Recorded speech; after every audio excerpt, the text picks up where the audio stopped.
What's going on, y'all? It's your boy Beasley. I really hope everybody is safe and sound and staying positive and motivated during times like this. Today, I want to basically talk to you guys about pretty much everything that has been going on in the world as of lately.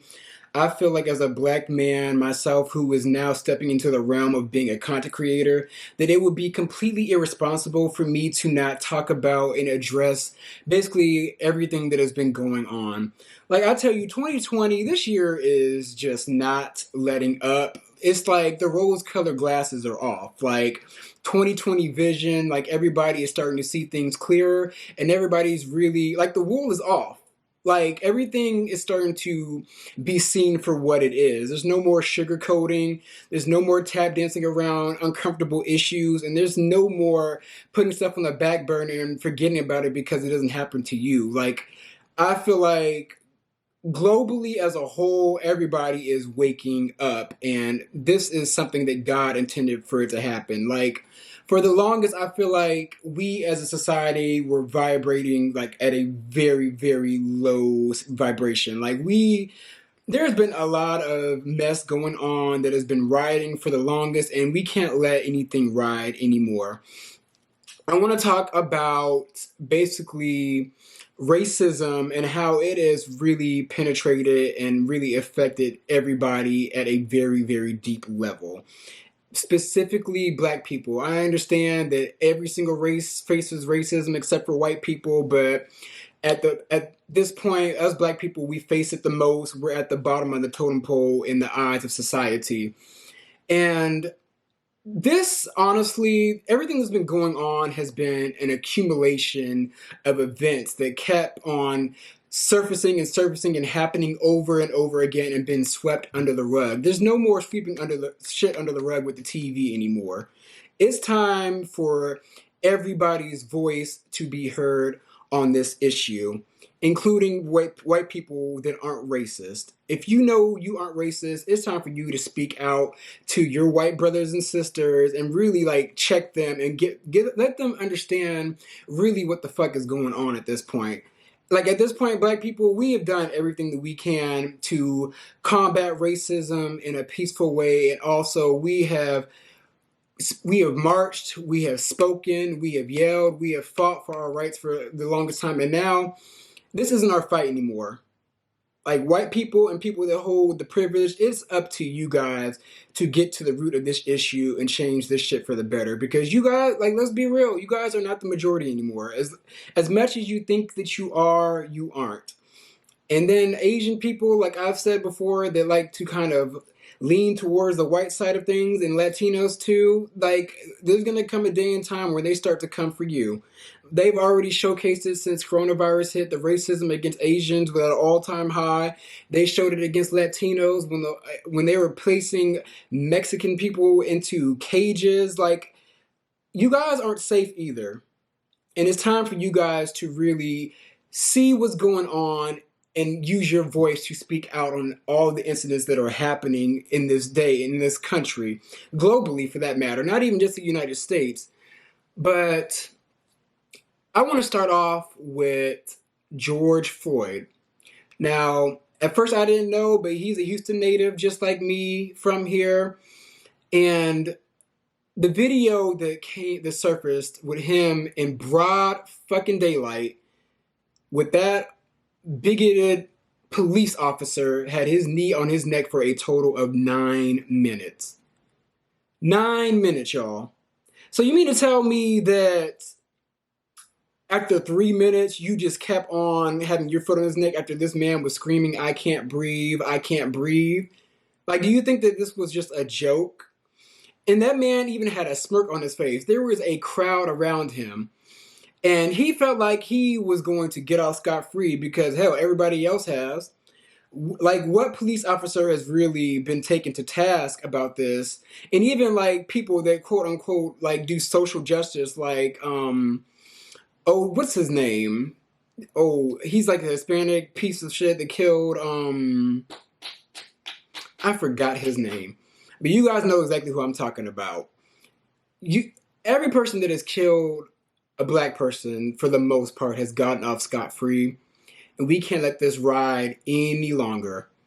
From Breonna Taylor to Tatiana Jefferson, two black women that were killed in their home, to Ahmaud Arbery, who was killed just while jogging. And they almost let that ride. If that video did not surface of Ahmaud Arbery, those people would have gotten away scot-free. And you can't tell me any different. George Floyd was killed in broad daylight. And you had people in the crowd of all races screaming at this police officer, "Get off this man! You are killing him! What are you doing?" And the fact that that man smiled at the camera and continued to keep his knee on his neck just shows that, like, there's like a demonic spirit in the air somewhere, and it's surfacing. Like, I'm at a loss for words for what is transpiring in this world today. Like, there is an evilness at the core of that is just surfacing, and it is showing its ugly head. And it's getting to a point where we can't even really trust the police anymore. I know I don't. I feel nervous and very uncomfortable and shook anytime that I am getting pulled over. I got pulled over about 3 months ago, and I felt very uneasy. And it was in a very, very dark neighborhood. Nobody would have saw anything had anything happened to me. I don't feel comfortable around the police. People use the police to weaponize against us black people, and that day is coming to an end. Like, for example, we had old girl, what was her name? Amy Cooper, Abby, whatever her name is, it's irrelevant. She called the police officer on a black man just because he simply asked her to put her raggedy ass dog on a leash. That's all he did. And she felt threatened, basically like, "Oh, you're a black man in society. Like, you can't tell me what to do." That's exactly what it was. But she got the right black man that day. The black man, he was very astute, very high up in the entertainment industry. And it got to a point where now that lady is blacklisted across the board. Like, I wouldn't even be surprised if she ends up homeless, and good for her, that she fucking deserves it. But white people, the day has changed. We're in a new day. Y'all can't get away with this shit any longer, and y'all can't let shit like this ride any longer. Like, we see y'all. We're on to y'all. And people are saying, "Oh, not all white people are bad." I know. If I am not speaking to you, don't reply. This applies to the white people that don't see any fucking problem with what happened, and the white people that would rather talk out against looting over a black man losing his life. Y'all were the first people to loot at the Boston Tea Party. So what is the difference in what we're doing?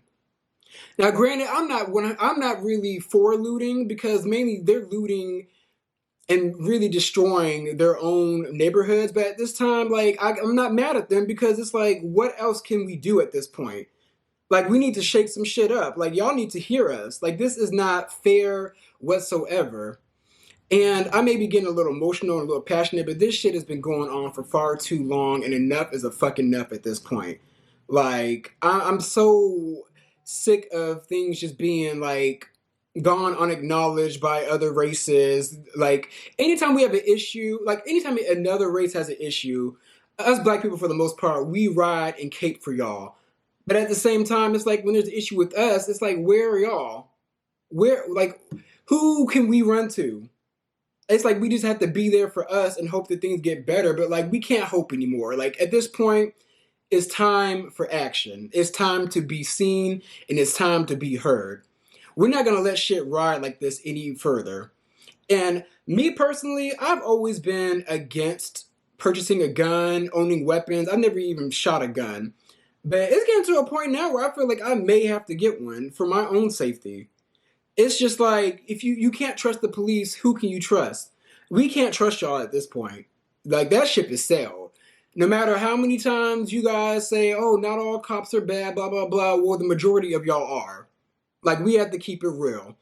And the majority of y'all let stuff ride because there's a quote-unquote blue code that you guys follow. Like, you guys don't ever call out your coworkers that are racist.